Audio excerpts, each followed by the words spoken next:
Hello विद्यार्थियों, इस video के माध्यम से हम जिस विषय पर चर्चा करने जा रहे हैं वह है घनानंद के काव्य का कला पक्ष।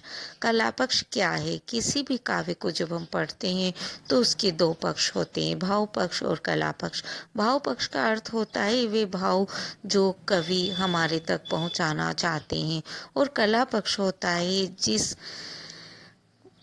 भाषा के माध्यम से कवि अपनी बात को कहना चाहता है। जब हम घनानंद के काव्य पक्ष की चर्चा करते हैं तो उनका काव्य पूर्णतः रसात्मक है। यह बात हमने अपने पिछले वीडियो में देखी है। यहाँ हम उनके कला पक्ष में अभिव्यक्ति पक्ष की चर्चा कर रहे हैं, किस तरह से उन्होंने अपनी बात को अभिव्यक्ति दी है। जब हम किसी बात को अभिव्यक्ति देना चाहते हैं तो उस बात को अभिव्यक्ति देने के लिए हमारे पास उचित शब्द होना चाहिए, कहने का तरीका भी उचित होना चाहिए। अन्यथा एक कोमा, एक लय ही भाषा के अर्थ को परिवर्तित कर देती है। जैसे रोको मत जाने दो में नकारात्मक स्वर आता है, वहीं यदि कोमा हम थोड़ा आगे लगा दें, रोको मत जाने दो, तो इसमें बात बिल्कुल पलट जाती है। बाणभट्ट ने भी जब अपनी कादंबरी को पूर्ण करना था तो अपने पुत्रों में इसी बात को देखना चाहा था। और हम एक बात और देखते हैं, जब कोई बात भावावेग से निकलती है तो उसमें उसी तरह के शब्दों का विधान होना चाहिए। लयात्मकता, छंदबद्धता जो घनानंद के समय में सामयिक आवश्यकता के रूप में देखी जाती थी भी होना आवश्यक है। तो किस तरह से घनानंद के काव्य के कला पक्ष को हम देख सकते हैं, उसके कुछ बिंदुओं को हम यहाँ पर देखने का प्रयास करते हैं। सबसे पहले हम छंद विधान के विषय में चर्चा करते हैं। कोई भी बात जब कही जाती है तो अनुकूल छंद पाकर ही भावना पूर्ण रूप से अपना आकर्षण प्राप्त करती है।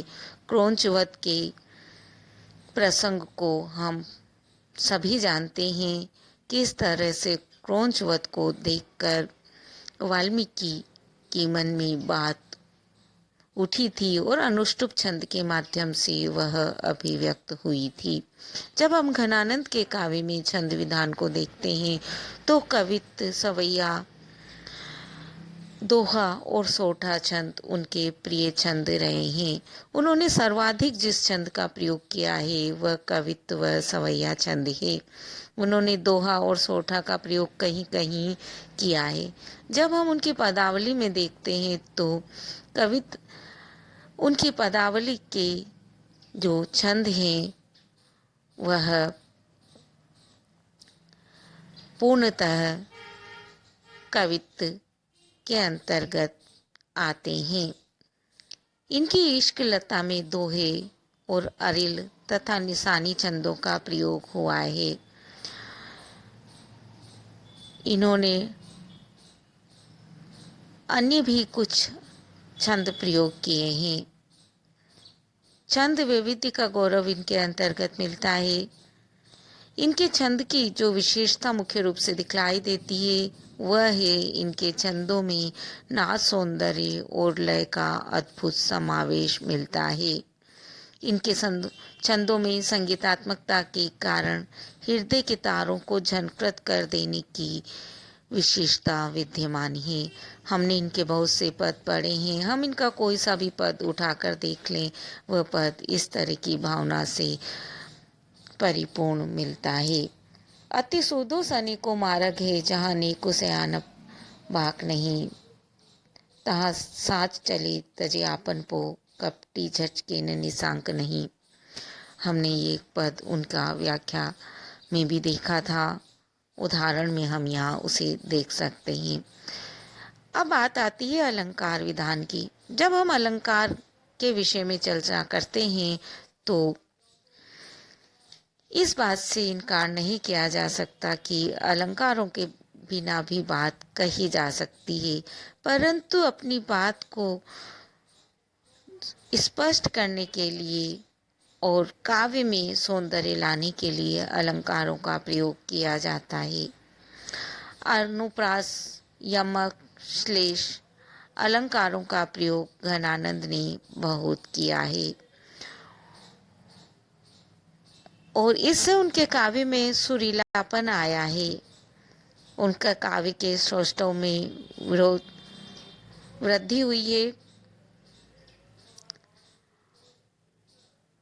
उनके काव्य के अंतर्गत नाद माधुर्य के निर्माण में अनुप्रास का कम महत्व नहीं है।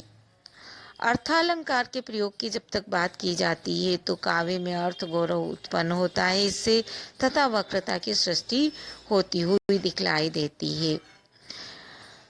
घनानंद ने अपने काव्य में अलंकारों का आकर्षण प्रयोग किया है और इस विषय में हम जब उनके अलंकारों को देखते हैं तो रूपक, उत्प्रेक्षा, संदेह, विरोधाभास अलंकारों का प्रयोग उन्होंने किया है।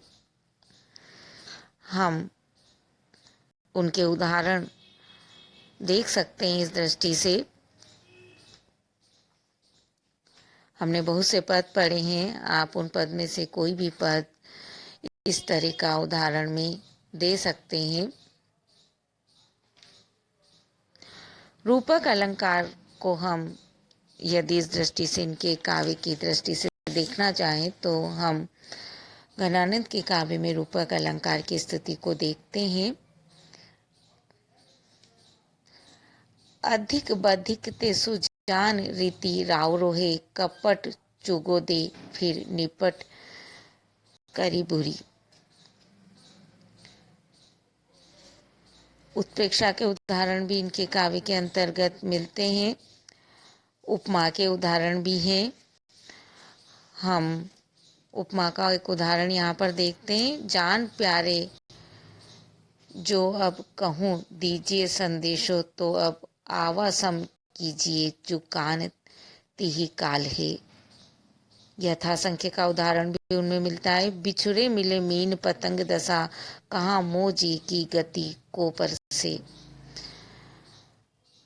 असंगति अलंकार भी उनके अंतर है। नैनन में लागे जाए, लागे सो करे जे बिच। अनुप्रास अलंकार तो हर कवि में मिलता ही है। इनमें भी है। कारी कुर कोकिला, कहाँ को पेड़ काट तेरी, कुकी कुकी अभी करे जो किन फोरी ले। अपन होती अलंकार भी इनके काव्य में। जारत अंग अनंग की आचनी, जोन नहीं सुनई अगिलई। परिकुर परिकर अलंकार भी इनके अंतर्गत है। यमक भी इनके अंतर्गत है। व्यतिरेक अलंकार भी इनके अंतर्गत मिलता है और विरोधाभास की स्थिति भी हमें यहाँ मिलती है। देखी दशा असाध अखियां, निपटेनी की भस्मी बिथा पे नित लंघनी करती है। इस तरह से हमने कुछ अलंकारों के उनके उदाहरण देखे हैं। जब हम भाषा सौंदर्य की दृष्टि से उनके काव्य को देखते हैं तो उनके काव्य के अंतर्गत जिस भाषा का उन्होंने प्रयोग किया है वह ब्रज भाषा है। ब्रज के अंतर्गत उन्होंने पूर्ण शक्ति के साथ अपनी बात को कही है। उनकी कोमलकांत पदावली है। नाच सौंदर्य उसके अंतर्गत बिखरा पड़ा है। भावानुकूल भाषा उनकी है। भाव और भाषा के स्निग्ध, सरल और चलते प्रवाह के रूप में उन्होंने अपनी बात को बहुत ही सुंदर तरीके से अभिव्यक्ति दी है। आचार्य रामचंद्र शुक्ल ने घनानंद के काव्य में नाच सौंदर्य की इसीलिए मुक्त कंठ से प्रशंसा की है। उनका एक उदाहरण हम यहाँ पर देखते हैं। निसिध्योस खरी उर मांझ अरी, छवि रंग भरी मुरी चाहन की, तकी मोहन त्यों चक ढारी रहे, ढरी गोहिए ढोरही वाहन की। चट दे कटी पे पट जान गए,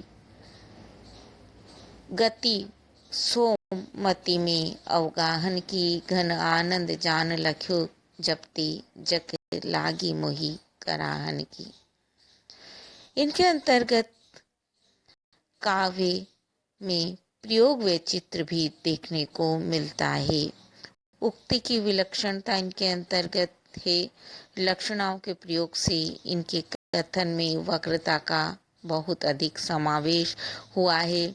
उक्ति व चित्र विषयक प्रवृत्ति पर प्रकाश डालते हुए जो कुछ रामचंद्र शुक्ल ने कहा है वह वाक्य हम यहाँ पर कोट करना चाहेंगे। लक्षणा का विस्तृत मैदान खुला रहने पर भी हिंदी कवियों ने उसके भीतर बहुत ही कम पेड़ बढ़ाया। एक घनानंद ही ऐसे कवि हुए हैं जिन्होंने इस क्षेत्र में अच्छी दौड़ लगाई। लाक्षणिक मूर्ति कला और प्रयोग व चित्र की जो छटा इनमें दिखलाई पड़ी, खेद है कि वह फिर 250 वर्ष पीछे जाकर आधुनिक काल के उत्तरार्ध में अर्थात वर्तमान काल की नूतन काव्यधारा में ही अभिव्यंजनावाद के प्रयोग में कुछ विदेशी रंग लिए प्रकट हुई। हम उनके एक दो उदाहरण यहाँ पर देख सकते हैं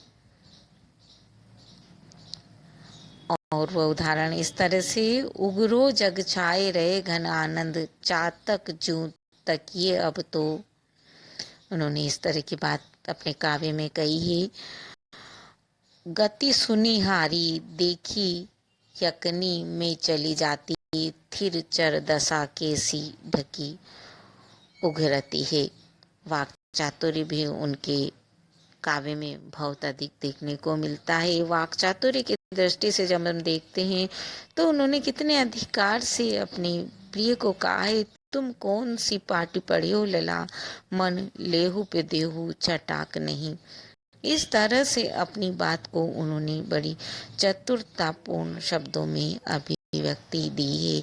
उसमें वेग भी है, उल्हाना भी है, प्रेम भी है, अथाह प्रेम का सागर जैसे लहरा रहा है। इस तरह एक निष्ठता के साथ उन्होंने बहुत ही सादे शब्दों में अपनी बात को कह दिया है। जब हम शब्द शक्तियों के प्रयोग की दृष्टि से घनानंद के काव्य को देखते हैं तो इनके काव्य में हमें अभिधा, लक्षणा और व्यंजना तीनों का ही प्रयोग देखने को मिलता है। इन्होंने अपने काव्य में अभिधेयार्थ का विशेष महत्व नहीं दिया है। लक्ष्यार्थ तथा व्यंग्यार्थ का विशेष प्रयोग किया है, परंतु है तीनों शब्द शक्तियां इनके काव्य में, ये हम कह सकते हैं। लक्षणा शक्ति का प्रयोग मुहावरे से युक्त भाषा में तथा व्यंजना का प्रयोग लोकोक्तियों के माध्यम से इन्होंने किया है। जब हम इनकी काव्य में लक्षणा शब्द शक्ति को देखते हैं तो एक उदाहरण से इसे समझ सकते हैं। पेड़े परे पापी कलापी निषद्योस्त्यो ही, चातक रे घातक हवे तू कान फोरी ले। व्यंजना शक्ति का प्रयोग भी उन्होंने किया है। वो कहते हैं, अब तो सब शेष चढ़ाई लई, जो कछु मन भाए सो कीजे जू। इस प्रकार उनके काव्य के अंतर्गत भाव पक्ष के समान ही कला पक्ष भी बहुत श्रेष्ठ बन पड़ा है। एक तरह से यह कहना अतिशयोक्ति नहीं होगा कि उनकी काव्य के अंतर्गत भाव पक्ष और कला पक्ष का मणिकांचन संयोग हुआ है। अपनी लीक से हटकर अपने स्वच्छंद भावों को अपनी एक अलग भाषा में बिल्कुल मार्मिकता के साथ अभिव्यक्ति देते हैं घनानंद। आप इस वीडियो को